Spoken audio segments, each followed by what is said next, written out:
Hey guys, what's up? Daniel here. Today I wanted to do a quick review of the new Apple TV. Now, this device retails for $150 for a 32GB model and $200 for a 64GB model. Now I wanted to do this video just like really quick and not compare it to any other devices. I wanted to just talk about the Apple TV itself. Now I will be comparing this to other devices in the near future, but for now, in the box, we are going to get the Apple TV itself and the new really great remote controller for the Apple TV. Now we're also going to get the cable to connect this to the wall, and then some documentation, Apple stickers, along with a Lightning to USB cable to charge the controller. Now the Apple TV itself is just a little bit taller than the previous generation. I actually really like that they went with a taller form factor than wider form factor, because the devices that have gone wider, I've noticed that just a lot of people aren't able to really fit them into their media centers. You know, it takes up a lot of surface area, and it's better to just take up height than surface area. So really good that they went with that. However, it's still pretty much the exact same design. We got the matte finish on the top, the glossy edges around the Apple TV, and then the rubber bottom so that it doesn't get pulled with any cables or moves around on your entertainment center or, you know, on your table. Now, taking a closer look at the remote, you can see that there's two different finishes on the top of the remote. The top is actually a trackpad that feels a lot like a MacBook trackpad, and the bottom is just glossy glass. Now we have a menu button, a sleep button, a Siri button, an up and down, and play and pause. Now all of these buttons actually function differently depending on what app you're in, but each app will tell you individually what each button is going to be used for. And the good thing about all these buttons is that it allows a bunch of different apps to work really well without needing a separate remote controller for gaming. So this controller, since it does have an accelerometer, works great for Asphalt, or the touch pad on the top is going to work great for a bunch of puzzle games and things like that.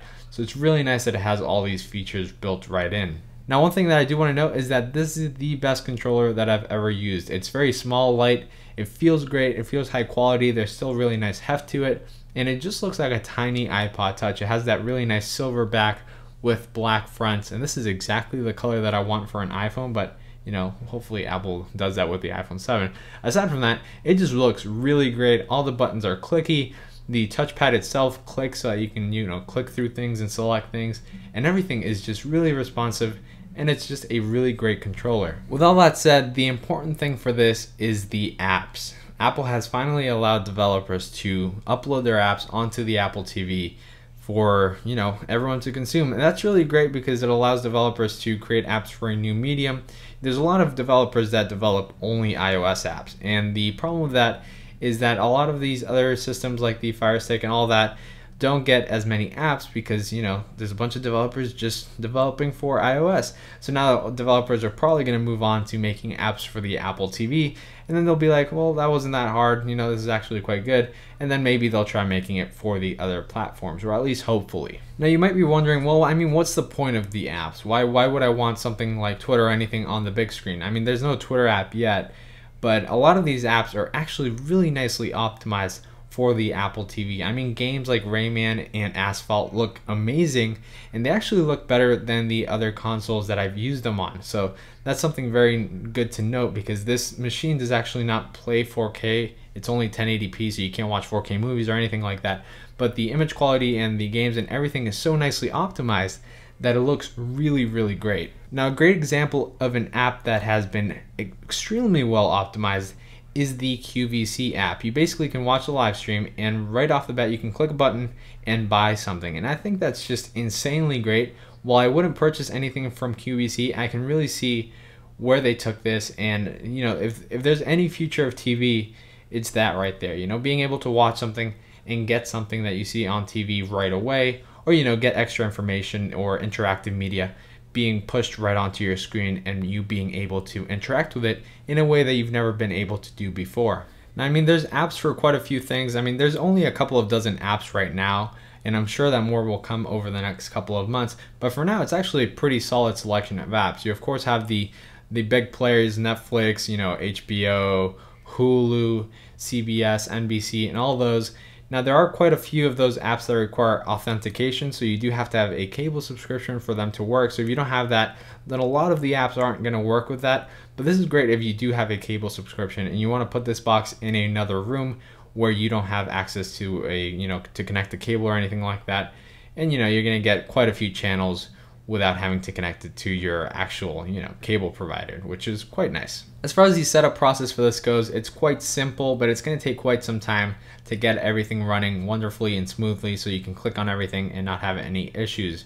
This is mainly because apps like Asphalt actually require additional downloads after you open the app, so that's going to take extra time. And then also you have to authenticate all of these different apps like HBO and sign into Hulu, sign into Netflix, and all that good stuff all separately. So it's going to take quite a bit of time. None of your credentials transfer over from the iPhone, and it's quite a hassle because the screen or the keyboard on this is the worst, if not one of the worst keyboards that I have ever used in any interface ever. It's worse than the previous Apple TV. I don't know why, but it takes me forever to navigate through this mainly because of the touchpad, and you have to scroll from left to right quickly. So it's just going to take a really long time. I don't know why they didn't go with a box type of keyboard so that I can just kind of scroll through around with my finger in a circular motion and kind of type things out quicker. And it's kind of hard to explain, but if you've used that, it's definitely a much better interface for keyboards like this. So I'm not sure why they went with the straight line. I guess it looks nicer, but I mean, really, Apple, it really takes a long time to type all this stuff in. Now, all in all, this device retails for $150. This is quite a bit more expensive than some of the other devices that you can find right now. You can get like a Nexus player for like 40 bucks. You can get a Chromecast, you can get a Fire Stick, you can get an older Fire TV, all of which are very capable devices, but I'll talk about that in a future video. Now, as I did mention, this does have Siri built in, and it does have some pretty neat features. I mean, I'm never really gonna use these, but it's kind of cool. So if you're watching a video on Netflix or on YouTube or anything like that, it's gonna turn on captions when you say, what did he say, what did she say, anything like that. It'll go back in time and then play the captions depending on the app that you're in. Now, one of the things that's kind of weird about this is that if you tell it play music or play a radio station, then it's not gonna launch Beats Radio like it normally does, or it's not gonna play any of your music. You have to go into the music app and actually manually play the music. It just doesn't work with that just yet. Siri also doesn't let you type into any of the search bars, so you can't search with Siri with your voice on YouTube or anything like that, which is a huge downside to it because, as I mentioned, the keyboard isn't great. But aside from that, it's pretty much the exact same thing as the competitor, so there's nothing really amazing about Siri on this guy. Now, is this worth the $150? I would say if you think that the options that are on here are enough for you and maybe you have a cable subscription, then yeah, I think the $150 are solid. They're definitely much more worth it than the previous Apple TVs. So I think, $150, you're gonna get a very nice user interface. You're not gonna get 4K, so it's not future-proof, but then again, the amount of 4K content available right now is very slim, so you're not really missing out on anything. So yeah, guys, that's pretty much it. If you guys have any questions, feel free to ask me down below or on Twitter at RMRDNL or at DarkGadgets. I'll get back to you as soon as I can and answer any specific questions. But aside from that, thank you guys for watching this video, and I'll catch you guys in the next one. Goodbye.